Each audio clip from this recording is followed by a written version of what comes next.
এখন থেকে দ্বিতীয় বিয়ে করার জন্য প্রথম স্ত্রীর অনুমতির প্রয়োজন নেই। অর্থাৎ প্রথম স্ত্রীর অনুমতি ছাড়া দ্বিতীয় বিয়ে করতে পারবেন। সেই মর্মে একটি প্রতিবেদন বা একটি নিউজ আপনারা বিগত দু-একদিন যাবৎ থেকেই ফেসবুকে এবং বিভিন্ন সামাজিক যোগাযোগ মাধ্যমে দেখে আসতেছেন এবং কিছু কিছু মিডিয়ার ফটো কার্ডও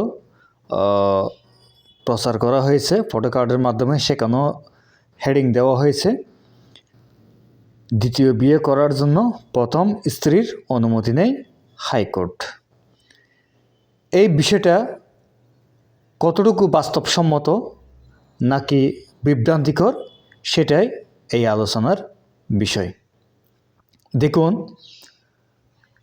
যেই বিষয়টা আপনারা দেখেছেন সামাজিক যোগাযোগ মাধ্যমে, অর্থাৎ হাইকোর্ট বলেছেন দ্বিতীয় বিয়ে করার জন্য প্রথম স্ত্রীর অনুমতি নেই। এই কথাটি মূলত সত্য নয়, এটি একটি মূলত বিভ্রান্তিকর তথ্য। কারণ আইনের বিধানে ইতিপূর্বেও স্পষ্টভাবে বিধান ছিল না যে দ্বিতীয় বিয়ে করার জন্য প্রথম স্ত্রীর অনুমতি প্রয়োজন ছিল। আগের আইনে এবং বর্তমান আইনে বলা আছে, যদি কোনো ব্যক্তি প্রথম স্ত্রী থাকা অবস্থায় দ্বিতীয় বিয়ে করতে চান তাহলে সালিসি কাউন্সিলের নিকট আবেদন করবেন।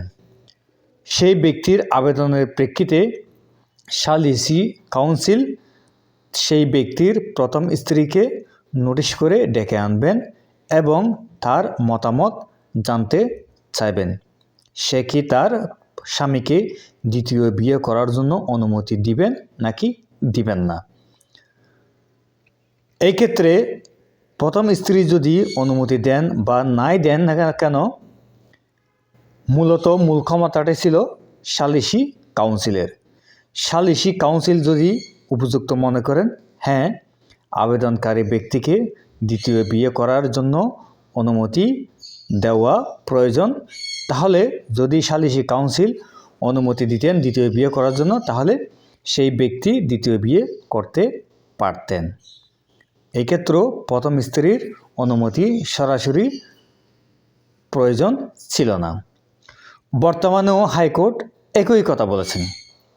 অর্থাৎ কোনো ব্যক্তি যদি, অর্থাৎ রিসেন্টলি যেটা হাইকোর্টের আপনারা আদেশ বা হাইকোর্টের রায়ের সংক্ষিপ্ত বিষয় নিয়ে যেটা ভাইরাল হয়েছে বা আপনারা সামাজিক যোগাযোগ মাধ্যমে দেখছেন, সেখানে মূল রায়ের গর্ভে লেখা আছে, মহামান্য হাইকোর্ট বলেছেন যদি কোনো ব্যক্তি দ্বিতীয় বিয়ে করতে চান তাহলে প্রথম স্ত্রীর অনুমতির প্রয়োজন নেই।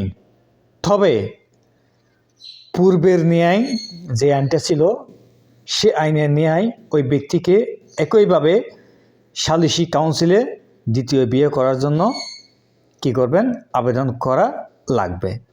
সালিসি কাউন্সিল সেই ব্যক্তির আবেদন পাওয়ার প্রেক্ষিতে প্রথম স্ত্রীকে নোটিশ করে ডাকবেন, প্রথম স্ত্রীর মতামত জানতে চাইবেন, মতামত জানার পর চূড়ান্ত সিদ্ধান্ত নেবেন সালিসি কাউন্সিল। সালিসি কাউন্সিল যদি মনে করেন আবেদনকারী ব্যক্তিকে দ্বিতীয় বিয়ে করার জন্য অনুমতি দেওয়া প্রয়োজন, তাহলে এখানে প্রথম স্ত্রীর অনুমতির প্রয়োজন লাগবে না। সালিসি কাউন্সিল অনুমতি দিলেই সেই সালিসি কাউন্সিলের অনুমতি প্রাপ্ত হয়ে আবেদনকারী ব্যক্তি দ্বিতীয় বিয়ে করতে পারবেন। এক্ষেত্রে প্রথম স্ত্রীর অনুমতির প্রয়োজন নেই, যেটি আগেও ছিল না। তাই আগেও ছিল না, বর্তমানেও নেই। অর্থাৎ মহামান্য হাইকোর্ট পূর্বের যে আইনটি ছিল সে আইনের আলোকপাতেই মূলত এই বিষয়টা বিশ্লেষণ করেছেন। কিন্তু কিছু কিছু ব্যক্তি সেই রায়ের মূল বিষয়টি নিয়ে একটু হাইলাইট করে আসলে প্রচার করেছেন কিছু ভিউ ব্যবসা বা অন্যান্য কিছু ক্লিকবেট ব্যবসার লক্ষ্যে। মূলত আগেও প্রথম স্ত্রীর অনুমতির প্রয়োজন বাধ্যতামূলক ছিল না, বর্তমানেও প্রথম স্ত্রীর অনুমতির বাধ্যবাধকতা নেই, তবে পূর্বেও ছিল সালিসি কাউন্সিলের অনুমতি নিতে হবে, বর্তমানেও দ্বিতীয় বিয়ে করার জন্য সালিসি কাউন্সিলের অনুমতি নিতে হবে। যদি সালিসি কাউন্সিলের অনুমতি ব্যতীত বিয়ে করেন তাহলে সেটি হবে একটি ফৌজদারি অপরাধ এবং সেই ফৌজদারি অপরাধের দায়ে আপনার দণ্ড হতে পারে। তো আশা করি বিষয়টা আপনাদেরকে আমি বোঝাতে পারলাম। আজকের মতো এতটুকুতে রাখছি, বিদায় নিচ্ছি। আসসালামু আলাইকুম। সবাই ভালো থাকুন, সুস্থ থাকুন। ধন্যবাদ।